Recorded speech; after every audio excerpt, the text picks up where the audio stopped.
Okay,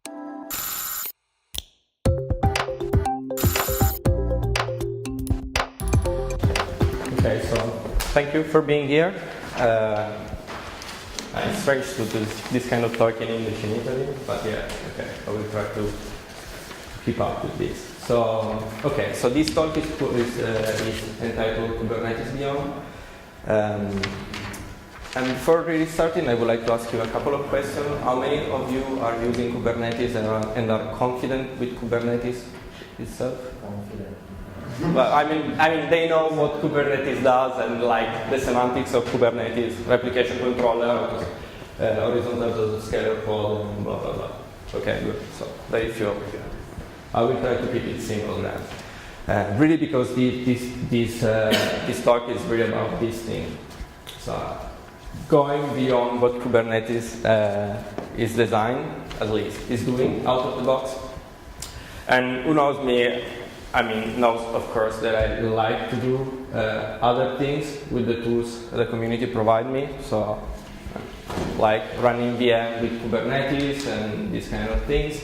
And the idea of this talk is really to show you what are, I believe, really the advantages of Kubernetes in terms of extension of the behavior. Because as also the Arduino guys really told us, everyone has his own use cases on top of a cluster. So an important feature for a cluster management system is, of course, the ability to extend the behavior to something different than the initial design. And this will be really the goal of this talk, to provide you some insight on the design of Kubernetes and how this can be extended. I promised Gianluca that I won't touch code, because initially this talk was thought to have like coding demo and deep dive into the internals, but I will try to keep it simple. So. I would like to start really telling you why this talk. And the idea of this talk really came out to me looking at the homepage of the Kubernetes website. And I've been looking at this webpage for like hours, I think. Really shocked. I think it's one of the best pieces of marketing in the whole IT history, because IT traditionally sucks at web design and marketing, but I think they did really a very, very, very good job. And in particular, I started looking at this statement on the webpage, like production-grade container orchestration. And production-grade, I think, is a really strong statement, because this means a lot of things. And then scrolling down the page, automated container deployment and scaling and management. And again, scaling and management are complex tasks. Very, very complex. The deployment, I think, is the easy part.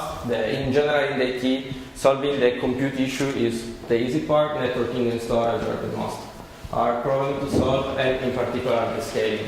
Scaling means tons of things. Scaling is something that is hard to get out of the box, because it really depends on the application. And then there were really interesting statements. Planet scale, this is not true in Kubernetes.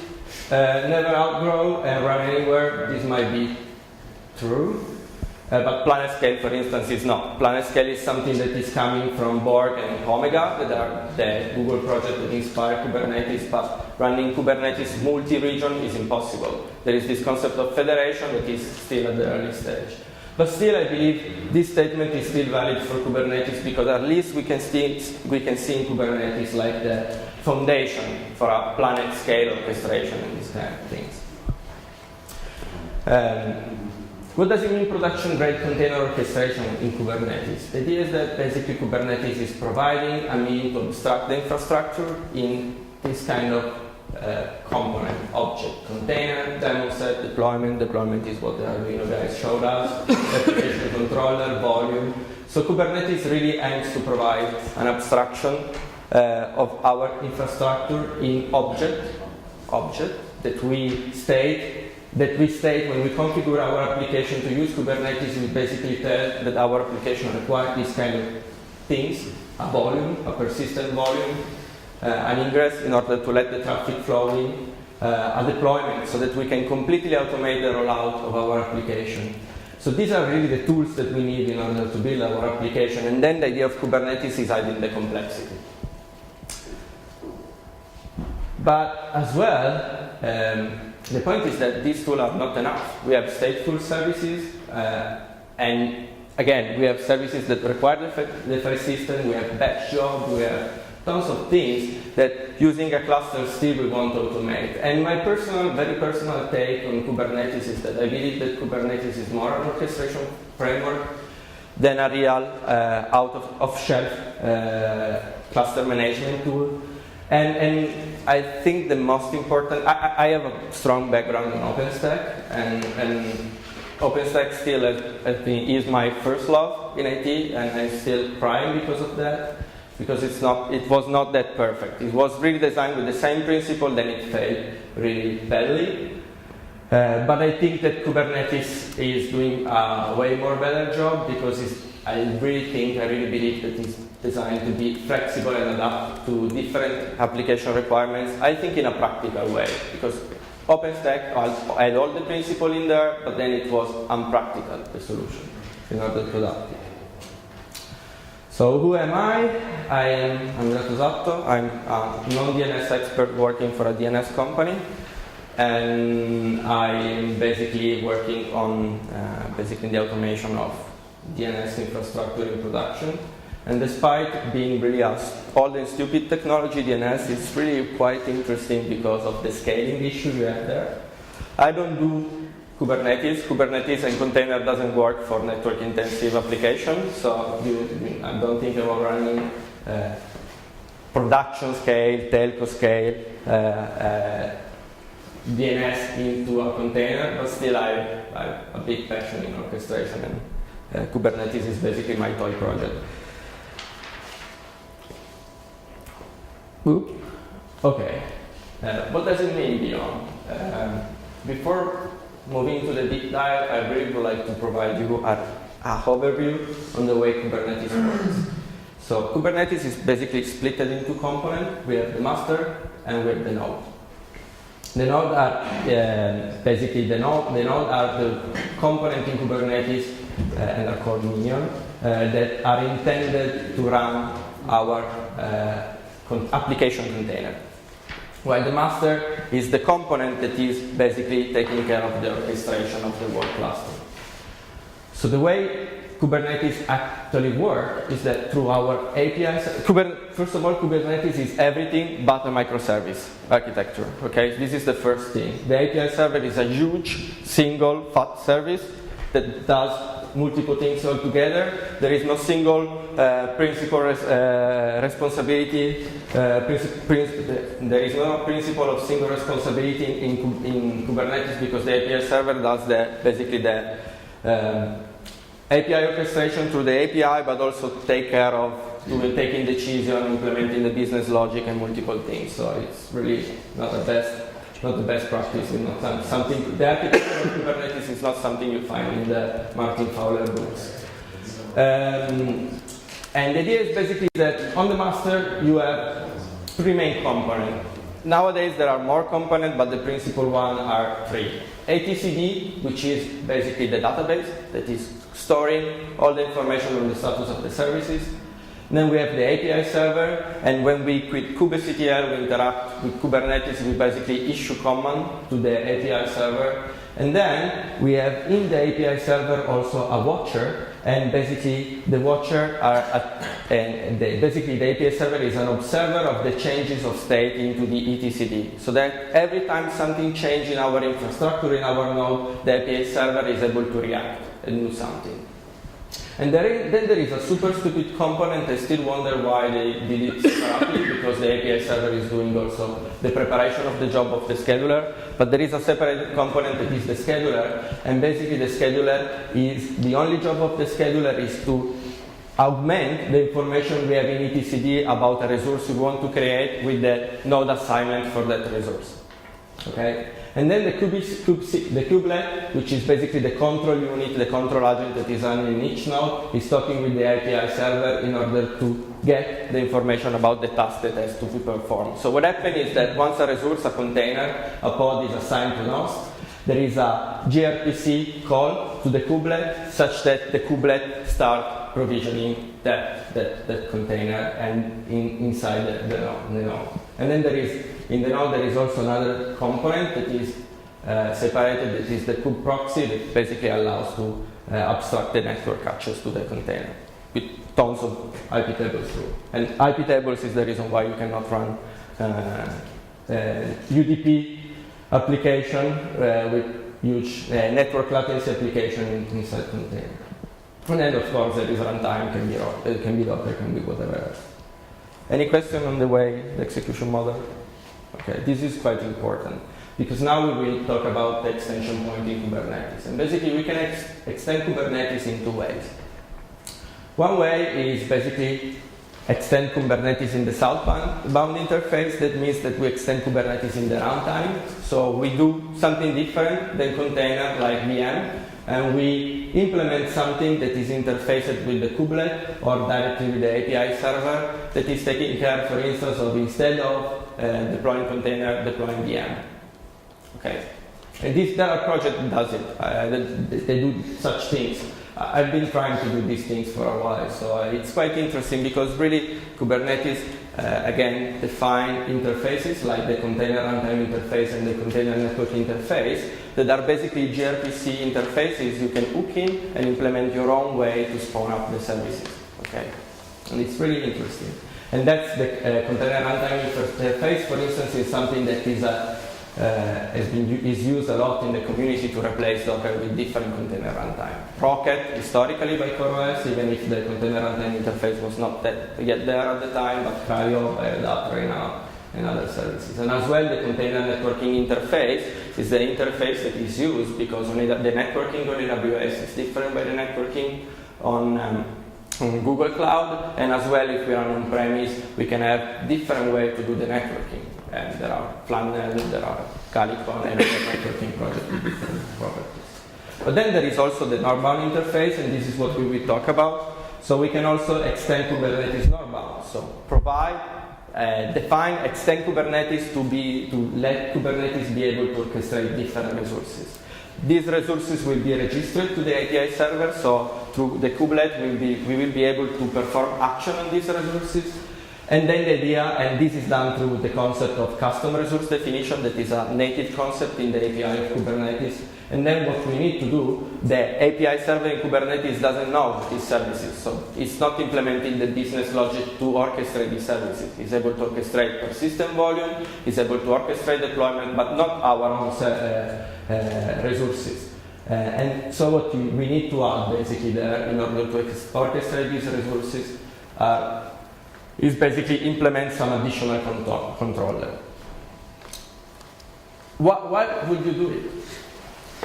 Okay, maybe I am crazy, and because I like extending things, but I think there are real concrete motivation behind this thing. And the first motivation, first of all, is that in the real world, not all the applications are cloud native. And in the real world, we are not able to re-implement from scratch existing application.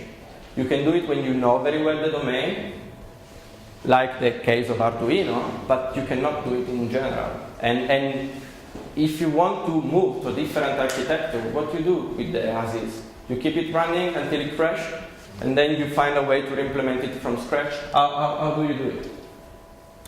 And these cloud native, all the databases, most of the databases are not cloud native, okay? And this is also very important as well. Arduino is using a database as a service solution because, of course, they cannot also solve the database issue. They want to focus on the things that are important for their business. But still, it might be the case that you need to move to something different because you have to run on-premise because of policy or whatever reason.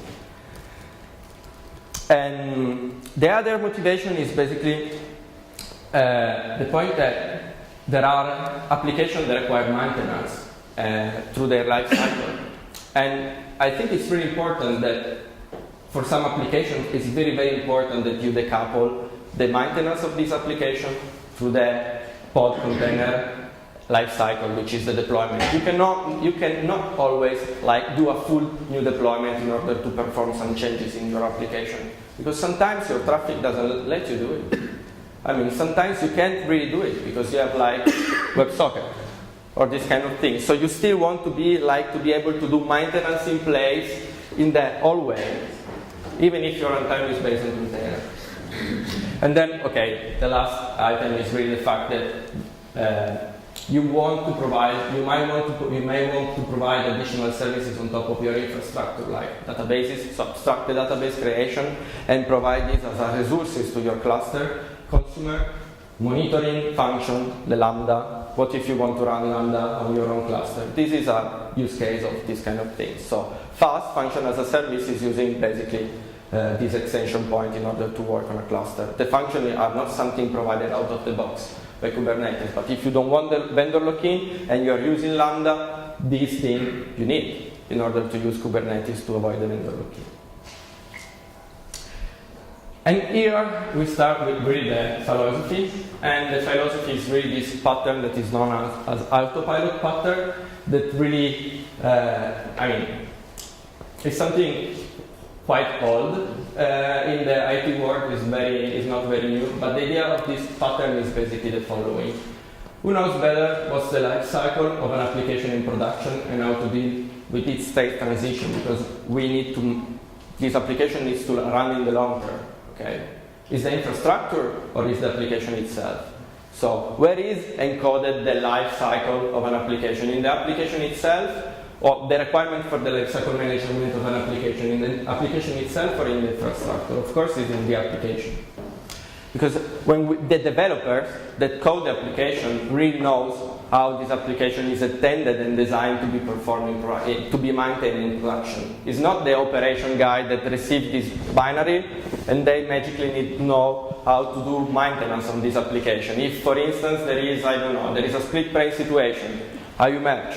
Or if there is like a packet loss and you lose some messages, how do you recover? Okay, this kind of thing. So basically, the operation guys traditionally are the one that tape the application. But the point is that who develops the application knows the internal, especially with complex application, not simple application. So they are the one that needs to provide the guideline toward the lifecycle management of the application.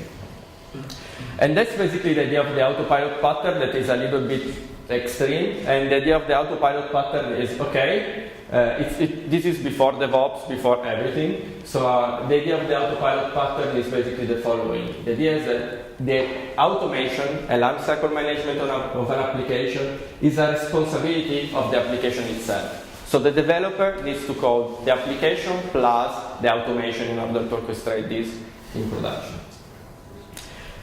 It's quite extreme. I don't agree with this thing because I don't think it's practically is working. And in particular, what they say is that because, again, the lifecycle management of an application is the responsibility of the developer, this automation logic should sit in the same repository of the application itself. And there are really nice, if you go on that website, there are very nice examples by Giant, for instance, on how to do autopilot with MySQL. So basically they dropped MySQL in another application that is providing this MySQL service, plus the ability to scale out, to do backup, schedule backup, to, reconfigure itself to be multi-master, to spawn new slave when the number of read is exceeding a certain rate. And all these things, this is really an experiment, and all these things sits in the application itself, so the MySQL. They extended MySQL to provide this functionality. And the advantage of the autopilot pattern is that given that all the automation logic is in the application, we can have really stupid infrastructure, providing a uniform set of API like the OpenStack, the EC2 API, because the application is then calling this API to scale itself, to decide to scale out, scale down, to decide, for instance, to shard the data or doing this kind of thing. So it's the application itself that is calling the API. This is practically undoable because if you want to do something like Arduino is trying to do, like being able to potentially move to another vendor for the infrastructure, that means that in your application you need to encode all the logic to deploy on AWS, plus all the logic to deploy on Google Cloud, plus all the logic to deploy on VMware, for instance, which is crazy. And this is also really related. We have this issue today about reproducibility, how to keep the development environment the same as production. That means that your application needs also to know your local development environment in order to adapt to it and create all the resources, so it's quite crazy. But still, the autopilot pattern is really what is sitting underneath the idea of operator. The concept of operator is a pattern defined by CoreOS on top of Kubernetes. And basically the idea is that, okay, let's not put everything in the application, but let's build together with the application a separated controller that somehow, in practical, because this is built on top of Kubernetes, extend the behavior of the Kubernetes API and provide me the functionality, the maintenance functionality that I need to create, configure, and manage the instances of this application. And why there are benefits here is because you target Kubernetes, that you know you can run on multiple vendors, and then you develop against Kubernetes the logic to manage my application and do some specific maintenance tasks, like collecting core dumps, which is legit.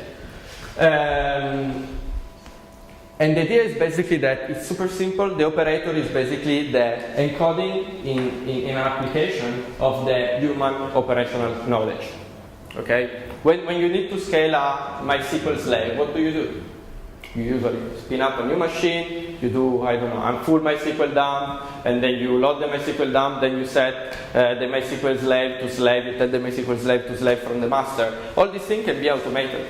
So you can basically provide this functionality as something that you can do via Kubernetes. kubectl, MySQL, scale, number of slaves, you set the number of slaves, and Kubernetes is taking care of doing this for you. And then report back to the very nice UI. So what is an operator in practice? An operator is made by two parts. One is the custom resource definition there, that is an entity that lives within Kubernetes. Kubernetes provides this concept of custom resource definition out of the box. It's something you can define, an object, like a deployment, like a pod, something like that. It's exactly the same. And all you need to tell Kubernetes is the name of your object, basically. You don't have to tell Kubernetes anything else. And because the Kube API doesn't know this object, will not react. Because again, I told you that the Kube API is listening to change of event on the resources you know how to manage, not the others. And then what you need to write aside a controller, and the idea is that the whole Kubernetes management work through this concept of state reconciliation. So the job of the controller will be to listen for all the changes to the resources, the custom resource definition this controller is associated to, and perform all the operations that are needed to converge from the current state to the desired state. And the desired state is the one that we define when we create a resource of the type we are managing, like MySQL slave. How is it implemented? I won't go deep into the code, but basically the idea is the following one. So first of all, we integrate with the Kubernetes API. The Kubernetes API provides a client implementation in multiple languages. Of course, the Golang one is the most maintained one, but there are implementations in Java and Python, at least that I know, and also, I think, in other languages. And the idea is that we create this concept of informer. So we tell the API that we want to be informed every time the state of this object we manage change. And then we add an event handler. That means that we tell the API that we want to be we basically bind to the event change, the change status. We bind an action, a function, and then through this thing we are able to perform the same transaction. Okay, and we inform back Kubernetes when we have done, because otherwise Kubernetes will keep this resource as state. And this is basically the reconciliation loop. I mean, this is really super high level. Gianluca can tell you more, because the Kubernetes API client implementation is not super good. It's not even, one thing that is super weird about the API client of Kubernetes is that it's not providing you a reliable way to run multiple instances of this controller. So it's really hard to do orchestration of the controller, because for high availability you want to run multiple instances. One is that is active and the other that are passive, and you cannot do it. But still, this is basically the idea. So let's look at a real world example. I don't have internet, so I hope Chrome will help. Which is not Chrome. Okay, good. So the first example is this one, is the PostgreSQL operator. And the idea of the PostgreSQL operator is basically doing what I was explaining you with MySQL. So the idea is that deploying Postgres is quite okay. Somehow creating user in Postgres to let our application access Postgres is not that trivial.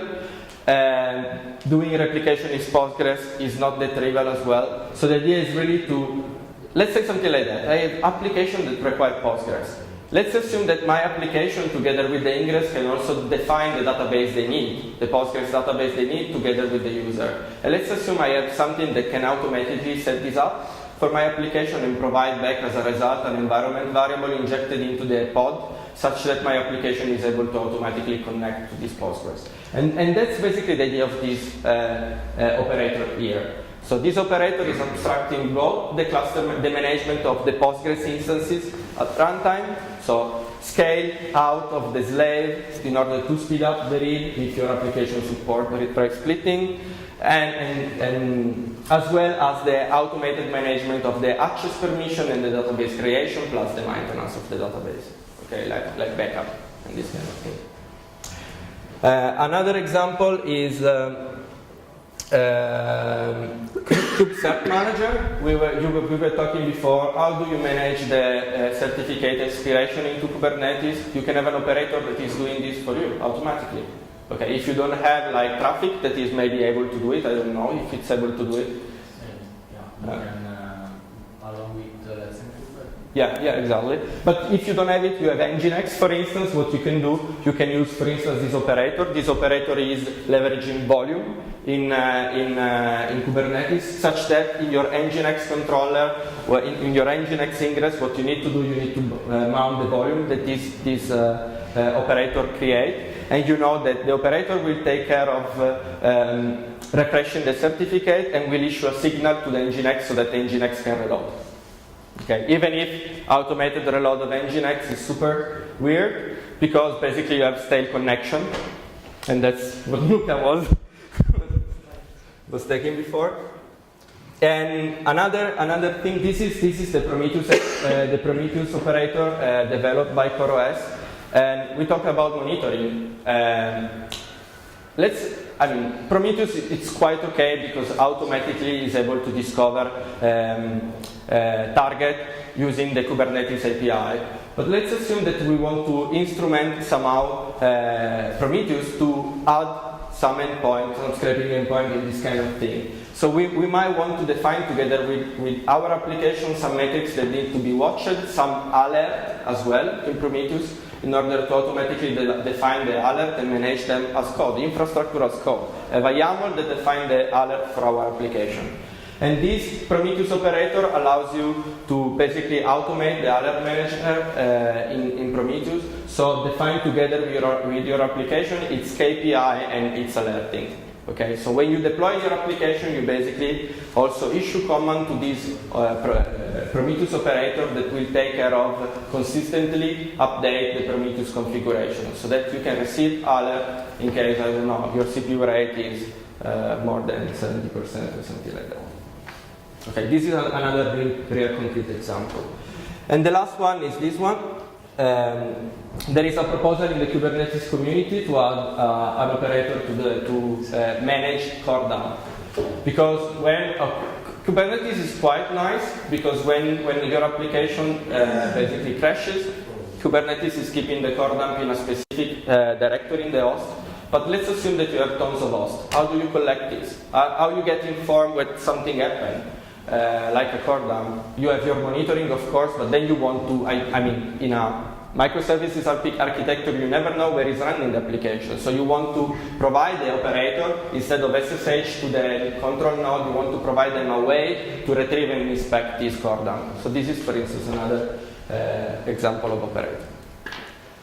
So I hope I've convinced you that this is not all bullshit. But I think there are concrete needs for it. And if you want to know more about the operator, this is the first link in the list, is the blog post in which CoreOS introduced the concept of operator. Initially, this was designed and taught because scaling out etcd is like very, very, very much painful. Especially if you have a lot of state into etcd, there is the situation you can have in a production Kubernetes cluster that is orchestrating multiple services. Because Kubernetes stores in etcd any state change of the services. Okay, so it can be quite interesting. Then there is a new Stack article which is really nice as well. There is this blog post that is providing you an introduction on how to write a very simple Kubernetes operator, and then there are the last two links are like awesome list you can look at.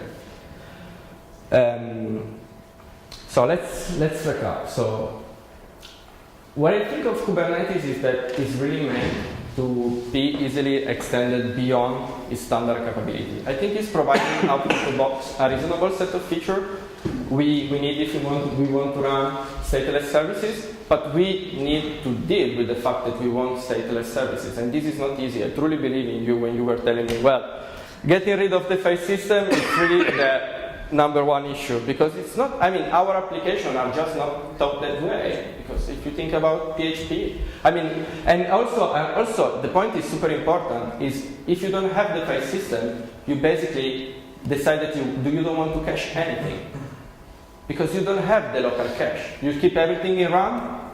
Well, if you have infinite RAM and a very predictable behavior of your application, you can do it. But still, I mean, the cache is super important in all the web applications. We do this super nice application with AngularJS or whatever. They all generate tons of information in there that either you basically put as you compile, or in Nginx, for instance, you can cache in Nginx and the balancer level. So it's not trivial, this issue, and I truly believe in you. And I think the other advantage of Kubernetes is that this Kubernetes really enables new orchestration patterns that were not possible before. Again, I have quite a few experience with OpenStack, and I still love it, but I mean, Kubernetes really orchestration not made trivial, not made simple, but Kubernetes is somehow providing a very opinionated orchestration pattern that works for most of the people that are approaching container right now, at least. And it's better, this is my very personal take, it's better than Docker's War if you want to move to real doing serious job in production. Okay. And the idea is that what I like of Kubernetes is that even if this is still very early stage, but Kubernetes, the Kubernetes community is really working on making Kubernetes go beyond what it's able to do today, and let us focus less on the infrastructure and more on the application. Okay, and there is a really nice Brian Cantrell quote here, and Brian Cantrell is like the CTO of Joyent, one of the very famous Unix guy, and he said like 2 years ago at the HashiConf that the future is VMless. That doesn't mean that there won't be any virtual machine in the future or any compute machine in the future. The future will not be made by Lambda function, but the point is that the focus of the people will be more on the application and I think less in the operation to support their life cycle. And that's it. Thank you.